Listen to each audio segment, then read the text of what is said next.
31 December 2024। আরও একটা বছর শেষ। কাল থেকে নতুন ক্যালেন্ডার, নতুন কথা, নতুন মানুষ, নতুন পরিস্থিতি। আর সেই পরিস্থিতিকে একটু সহজ করতে পারে আমাদের পুরনো অভিজ্ঞতা। একটা গোটা বছর চলে গেল, তার কাছ থেকে আমরা কত কিছু শিখেছি, দেখেছি, জেনেছি, অনেক নতুন মানুষ চিনেছি, আবার হারিয়েওছি অনেক কিছু।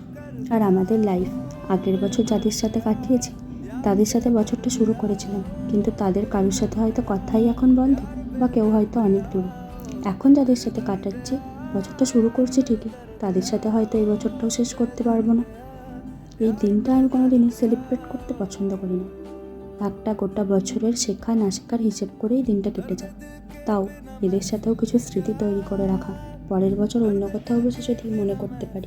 যাই হোক, খারাপ কিছু থেকে শিক্ষা নিয়ে ভালো কিছুকে স্মৃতি করে নতুন বছর শুরু ভালো কিছুর আশায়। হ্যাপি নিউ ইয়ার সবাইকে। টাটা।